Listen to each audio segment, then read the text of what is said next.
Et salut la FOMO Team, j'espère que vous allez bien. On se retrouve pour une nouvelle vidéo de l'éco crypto, ton rendez-vous hebdomadaire, tous les samedis matins pour appréhender les marchés financiers, la géopolitique, la macroéconomie et bien entendu les marchés crypto les amis. Donc n'hésite pas à venir nous voir tous les mercredis soirs à 20h30 sur la chaîne Twitch WillDT11. On anime une émission qui s'appelle l'Atelier Crypto et cette émission est consacrée au marché des crypto-monnaies pour comprendre les projets, le fondamental, les news et un petit peu les cours des crypto-monnaies. Alors viens nous poser tes questions, on répondra avec plaisir avec Tesla. C'est parti les amis, on a pas mal de choses à voir aujourd'hui. On va appréhender d'abord les marchés financiers US où ça se passe plutôt bien, les marchés européens et puis après on ira voir les marchés crypto avec BTC, ETH et je pense qu'on ira voir GRT qui se porte plutôt pas mal. Allez les amis, on commence tout de suite par les marchés US. Alors sur les marchés US les amis, le S&P 500 que vous avez à l'écran porte plutôt pas mal. Vous voyez qu'on est en train de faire une sorte de double creux, donc ce qui est un signal plutôt acheteur. Là on est en train de travailler des niveaux qu'on avait tracés au préalable sur le S&P 500, des niveaux qui sont importants. C'était des supports qui avaient été traversés avec ce dernier gap. On est en train de combler ce gap. Est-ce qu'on va combler celui qui est au-dessus? On verra si on arrive à le combler.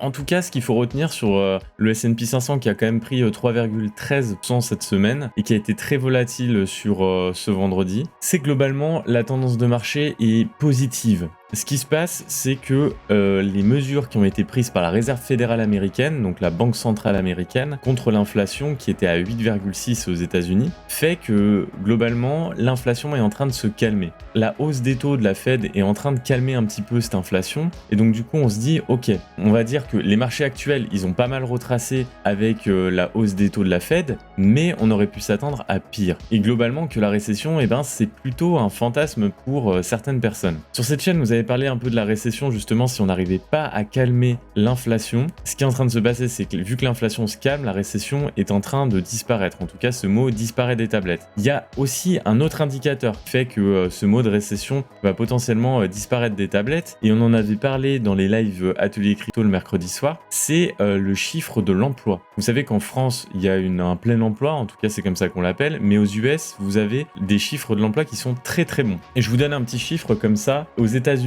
au mois de juin, il y a eu un taux de chômage qui est assez stable par rapport aux autres chiffres des mois précédents, qui est à 3,6%. Donc ça montre globalement que l'économie continue malgré la hausse des taux. Il y a une stabilisation. Et du coup, ce qu'on nous dit, c'est que le marché du travail aux États-Unis a créé la surprise ce vendredi avec des gains d'emploi bien plus nombreux que les 250 000 attendus pour ce mois de juin. Donc c'est vraiment très positif. Si on parle là cette fois-ci des chiffres de la création d'emplois et on regarde la tendance sur les 3 derniers mois, on est passé de 383 000 créations mensuelles d'emplois aux États-Unis à 372 000. Donc il y a eu un ralentissement sans tomber globalement de la falaise, quoi. Donc finalement, qu'est-ce qu'il faut retenir de ces chiffres? Ces chiffres vont conforter que la Fed va pouvoir rehausser encore ses taux directeurs. Donc vous allez me dire, oui, c'est pas positif pour le marché. Oui, mais en fait, s'il rehausse tout de suite les taux, c'est fait, c'est terminé. Après, il peut y avoir une relance. Globalement, on est en train de nous parler que à partir de septembre, ça devrait terminer le rehaussement des taux, parce que globalement, si tu rehausses les taux, que l'inflation, elle se calme pas trop, elle est toujours là, il faut continuer à rehausser les taux, l'emploi est en train de chuter parce que tu es en train de faire chuter l'économie avec la hausse des taux directeurs, c'est mauvais, tu vas faire attention, tu sais pas trop comment analyser ta politique monétaire. Et la Fed, là, elle se dit, ok, on arrive à ralentir l'inflation en faisant une hausse des taux. Le marché financier, effectivement, il a pris un certain coup, mais pour autant, il n'y a pas eu tant de licenciements par rapport au nombre d'emplois qui ont été gagnés. Donc finalement, on arrive à un taux de chômage qui est stable, voire on arrive à gagner quelques emplois supplémentaires. Donc, tu es en train de te dire que finalement, ta technique d'avoir remonté les taux directeurs ne porte pas un coup fatal à l'économie aux US. Donc, tu es en train de te dire, tu tombes pas dans la récession. Donc, ce qu'ils vont se dire, c'est que, ok, on va rehausser encore un petit coup les taux directeurs, calmer totalement l'inflation, et du coup, le marché peut l'encaisser actuellement. Vous voyez que là, on est dans une phase de rebond, où on fait un double bottom, un double creux, les gens s'attendent à ce que le S&P reparte. Donc, on est en train de se dire que globalement, on est plus vers la fin qu'au début. Je ne dis pas qu'il n'y aura pas forcément une petite chute au moment où ils vont annoncer la hausse des taux directeurs. Potentiellement pour aller rechercher des supports à 3714, là, sur le chart que je vous montre à l'écran. Mais, ce que je vous dis, c'est que au mois de septembre, potentiellement, ça devrait être terminé. Voilà un peu ce qu'on pouvait dire sur le marché des US. Donc, l'emploi à fond, l'inflation qui diminue, et du coup, les fantasmes de récession qui disparaissent. On passe tout de suite sur les marchés européens, les amis. Alors, en réalité, sur les marchés européens, ça va être assez rapide par rapport aux marchés US parce que les marchés européens ont suivi clairement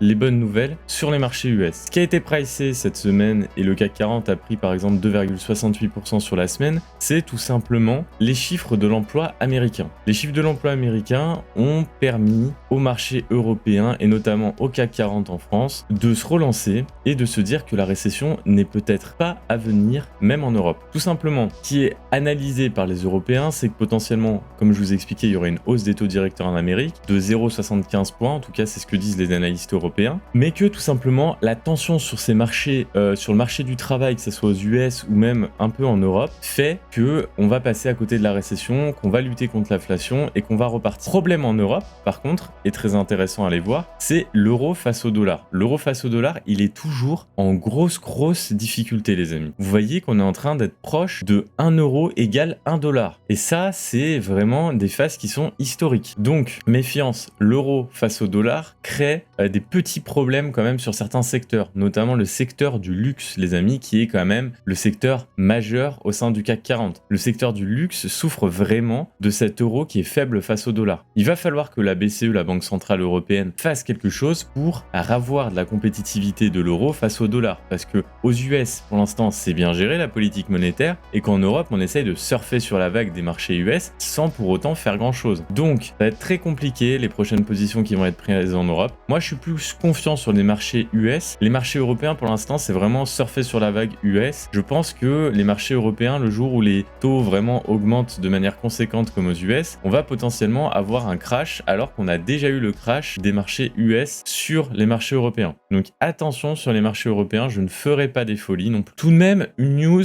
a quand même précisé, il y a près de 13 milliards prévus pour acheter EDF. Je ne sais pas si vous avez entendu parler de ça, mais EDF a grimpé de 5,64% et est soutenu par cette annonce de renationalisation. Jeudi, le ministre de l'économie Bruno Le Maire a déclaré que le gouvernement prévoyait de mobiliser 12,7 milliards d'euros pour cette opération renationalisation d'EDF. C'est quand même à noter. Également à noter sur les marchés mondiaux, au Japon, la bourse a fortement reculé suite à l'assassinat de l'ex-premier ministre du Japon. Il y a eu vraiment une crainte et les acteurs ont décidé de sortir un petit peu des marchés risqués. Dernier point, le pétrole qui est très important actuellement. On est vers une baisse et une forte volatilité sur toute la semaine, mais en tout cas vers une baisse parce qu'on a une crainte sur la demande. Voilà ce que je peux vous dire, les amis, sur les marchés financiers. On va passer tout de suite au marché des crypto-monnaies, analyser un petit peu ce qui s'est passé sur Bitcoin, sur Ethereum et sur GRT. C'est parti sur Bitcoin. Alors sur BTC, là je me trouve sur une time frame de 4 heures. Sur BTC, qu'est-ce qu'on a eu? Je vous avais expliqué pendant le live mercredi soir que tout le monde voyait ce fameux triangle symétrique, et je vous mets la définition pour ceux qui ne connaissent pas forcément comment fonctionne un triangle symétrique en chartisme. Le triangle symétrique, tout simplement, c'est un triangle une sorte de compression d'un triangle qui fait que à sa sortie, on devrait le casser en fonction de la tendance générale du marché. La tendance générale du marché sur Bitcoin et les crypto-monnaies, c'était une tendance baissière. C'est ce qu'on a vu sur les derniers mois et depuis le début de l'année. Cependant, ce que je vous avais dit, c'est que c'était une probabilité forte puisse aller vers la baisse, mais que je ne voyais pas les choses comme ça de mon côté, puisqu'on était tout simplement sur un support qui avait été très majeur à 17 600 et que je ne voyais pas le marché descendre beaucoup plus bas. Je vous avais dit que les 10 000 pour moi c'était un fantasme, que c'était les mêmes personnes qui disaient qu'ils allaient acheter 2-3 bitcoins à 20 000 et qui ne l'ont pas fait et qui attendent maintenant 10 000. Je pense que c'est un fantasme, les amis. Après, je peux clairement me tromper. Je pense que le pire scénario, ce serait à la limite les 14 000 sur BTC, qui est en réalité l'ex-résistance de juin 2019, au moment du bear market de 2018 et de la remontée juste avant le Covid-19. Je pense que globalement c'est un fantasme. Je me trompe peut-être, mais en tout cas c'est ma vision des choses. Les personnes qui vous disent n'achetez pas à 20 000, c'est pas un bon plan d'entrée. Je ne sais pas d'où ils sortent ces informations, mais en tout cas moi ce que je peux voir, c'est que les gros acteurs comme Binance, comme des des gros fonds d'investissement ou comme MicroStrategy par exemple, qui est une société quand même qui est très active sur le marché des crypto-monnaies, côté au Nasdaq et qui quand même a des dirigeants qui sont pas trop déconnants, rachètent à ces niveaux et ont racheté sur la descente, comme on vous avait expliqué un petit peu sur l'éco-crypto. On vous avait dit qu'il y avait des niveaux à respecter, les niveaux en vert, les niveaux en jaune, et qu'on pouvait aller chercher l'ancien ATH, et que dans le pire des cas, voilà, vous avez tracé 2 niveaux orange ici. Pour l'instant, le marché nous donne raison, les amis. Ça ne veut pas dire pour autant que nous avons raison, mais là, vous voyez que le triangle symétrique, on est sorti par le haut de ce triangle, donc contre la tendance en tout cas qui était indiquée et contre toutes les analyses qui étaient faites là-dessus. Pour l'instant, on est sur la 3e bougie journalière au-dessus du triangle, ce qui est plutôt positif. Je vous avais dit qu'aller chercher un minima, les 22 000, serait bien, parce que vous voyez que c'était une des premières résistances qu'on avait ici, et que derrière, il aurait fallu qu'on reprenne très rapidement les 23 000 $. En Ichimoku, justement, on est en train de reprendre la Kijun, on a repris la Tenkan assez facilement ici dans ce triangle symétrique, ce qui d'ailleurs me faisait penser que nous allions sortir du triangle par le haut.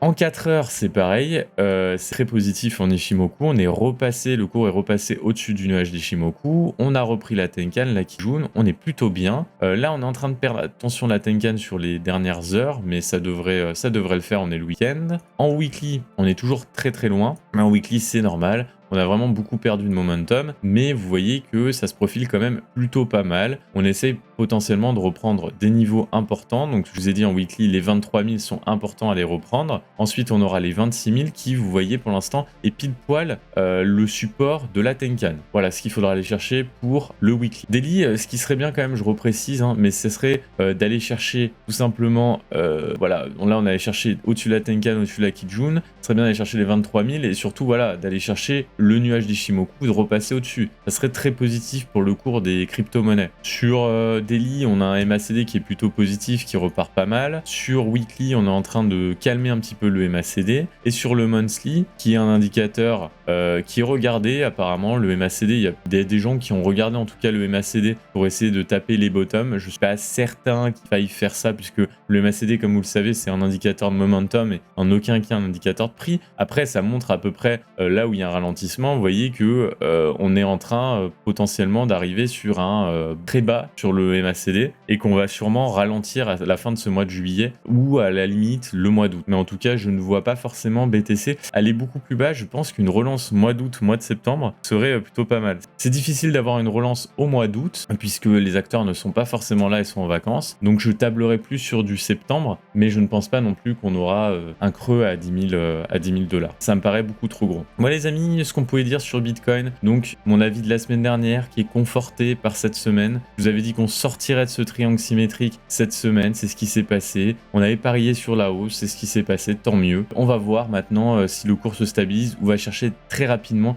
les 23 000 $. Et juste petite précision les amis, au niveau des volumes, les volumes qui ont clairement repris ces derniers temps, vous voyez que on a quand même des pics sur 4 heures qui sont assez importants à l'achat. Voilà, ce qui est plutôt positif. Pas encore des volumes faramineux, mais c'est pas mal. On passe tout de suite les amis sur ETH. Donc du coup, qu'est-ce qu'on a sur ETH? On a à peu près quelque chose de similaire, un peu différent quand même. On n'est pas sur un triangle symétrique à mon sens, plus sur une sorte de triangle croissant. Je vous ai mis la définition sur le côté. Alors on va enlever Ichimoku pour qu'on y voit un peu plus. Vous voyez qu'on était dans cette grosse zone violette de rechargement instit. On avait fait un pic ici, je vais cacher les volumes, on avait fait un pic ici à 880 $. Je vous avais indiqué les 916 globalement et qu'on pouvait aller chercher les 800 $ si on n'était pas très confiant, mais que le gros support c'était les 1007. Vous voyez que les 1007, ils ont été pricés une fois, là ça a été... En tout cas, ça a été acheté au moins une journée. Et ici, en juin 2022, pareil, ça a été le support sur 4 jours. Donc les 1007, c'est très important, zone de recharge des institutionnels très basse. Vous voyez qu'on est sur des creux de plus en plus hauts et on est sur une sorte de triangle ascendant qui me paraît assez visible quand même. Ça signifie globalement une rupture probable vers le haut. Comme je vous ai dit, les figures chartisme, des fois c'est compliqué sur les crypto-monnaies les amis. C'est un peu compliqué, on l'a vu avec le triangle symétrique de Bitcoin. La probabilité, elle est importante tente d'aller vers le haut. Si Bitcoin crash, bien entendu, ça ira vers le bas. Mais on est sur une belle relance Ethereum, ça fait plaisir, surtout pour ceux qui ont acheté en dessous de 1000 $ et 1000 $. Personnellement, c'est mon cas. On a tout de suite des objectifs à les récupérer, c'est les 1500 et puis après c'est l'appel d'air directement au 1007. Les amis, 1007 qui est un prix convoité depuis des mois et des mois, donc je pense que une fois qu'on aura repris les 1007, ça sera très difficile d'aller chercher en dessous des 1007. Voilà. Pareil, ETH, je ne le vois pas retracer beaucoup plus, je le vois retracer au maximum à 700, 600 $ si ça devait cracher à 10 000 pour coin, ou peut-être plus bas, hein, bien entendu, mais je ne vois pas du tout ce marché se piler comme ça. C'est mon avis, bien entendu, faites vos propres recherches, c'est important, et ayez votre propre opinion, c'est important, il ne faut pas prendre pour argent comptant tout ce qu'on vous dit sur internet. Weekly, on est toujours pareil, le MACD, on est en train de ralentir par rapport à Bitcoin. Sur le monthly, le ralentissement du MACD est toujours compliqué, on est toujours assez bas dans le creux, donc ce qui pourrait laisser présager que ETH galère un petit peu plus à se relancer. Sur du monthly, à voir, honnêtement à voir, c'est peut-être le seul indicateur, l'indicateur de momentum. On va passer tout de suite sur GRT qui sera l'altcoin de la journée. N'hésitez pas à mettre en commentaire les altcoins que vous voulez voir pour la semaine prochaine, je me ferai un plaisir de les regarder avec vous. GRT qui fait partie de mes altcoins favoris en ce moment, puisque c'est un acteur qui est bien seul dans son secteur, à savoir un moteur de recherche pour tous les développeurs sur la blockchain, c'est le Google des blockchains. Je trouve que GRT a été survendu, alors que c'est pas du tout un shitcoin, les amis. Voilà, on était sur une zone de rechargement instit qui a été cassée plusieurs fois, on est venu la chercher, et au moment de la chute du Bitcoin et du marché financier, on a créé ce sorte de canal baissier que je vous ai tracé à l'écran, canal baissier qu'on est venu sortir à la hausse au mois de mars 2022, et puis ensuite on est revenu chuter très très bas quand le marché a bien craché. On a trouvé des supports à 0,11, on a rechuté, on a trouvé des supports en faisant un double creux à 0,09 pardon, et là vous voyez que c'est assez flagrant, moi je le trouve assez flagrant, on a une sorte de double creux comme ça qui est en train de se former, plutôt une figure de retournement, et vous voyez qu'on est en train de créer une sorte de canal haussier là pour essayer de se relancer sur le double creux. Ce canal haussier, on est en train de le casser, vous le voyez, je l'avais tracé mercredi, on est en train de le casser ici, c'est plutôt positif. GRT, bonne configuration, pourquoi je vous le montre, projet fondamental plutôt intéressant, seul dans son secteur, vraiment très seul dans son secteur, un peu à l'image de Link qui est un peu seul en termes d'oracle, même s'il y a d'autres oracles bien entendu avec DIA ou Band Protocol ou Taylor, mais par contre GRT avait un très beau potentiel, il avait un potentiel de x32, x33 à son bottom. Moi j'ai acheté le bottom, j'ai eu de la chance les amis, je suis plutôt content de ce move, et là vous pouvez rentrer pour aller faire un x27, x28 sur un retour à l'ATH en rentrant directement ici sur GRT. Donc renseignez-vous sur cet altcoin qui a pour moi un fort potentiel et qui quand même a retracé depuis son ATH d'un moins 96,42% et qui a même retracé plus bas là, moins 97% globalement à son plus bas. Donc vous l'achetez à moins 96% actuellement. Je trouve que c'est un bon prix pour un altcoin qui peut faire un x32 sur un projet très solide. En plus, je pense que sur ce genre d'actifs, l'ATH, c'est pas la seule limite, honnêtement. On peut aller chercher beaucoup plus haut. Mais en tout cas, déjà un x32 pour un retour à l'ATH, je trouve ça assez hallucinant. Donc, si vous êtes encore dans le marché des cryptos, les amis, que vous regardez ce genre de vidéo et que vous êtes intéressé par des altcoins, je vous encourage à bien entendu faire vos recherches sur GRT. Sur les marchés cryptos, c'est positif. Moi, je trouve, c'est plutôt positif ce qui s'est passé cette semaine. Regardez les opportunités qui se présentent à vous. N'hésitez pas à lâcher un gros pouce bleu et lâcher un petit abonnement sur la chaîne YouTube. N'hésitez pas à aller follow aussi la chaîne WillDT11 sur Twitch. Ça fait vraiment grandir la communauté, ça fait plaisir les amis. Ça récompense du travail. Et puis je vous dis tout simplement à la semaine prochaine pour un nouvel épisode de l'Écouto. Et n'hésitez pas à venir le mercredi soir à l'atelier crypto sur Twitch WillDT11, en sachant que je fais également une chaîne gaming WillDT11 sur YouTube et sur le Twitch. C'est le même que l'atelier crypto, du coup c'est le WillDT11. Et n'hésitez pas à venir me voir, je suis là le lundi, le vendredi, le dimanche en gaming, ou le mercredi en crypto. Voilà les amis, merci à tous pour votre attention et je vous souhaite un excellent week-end. Salut, salut!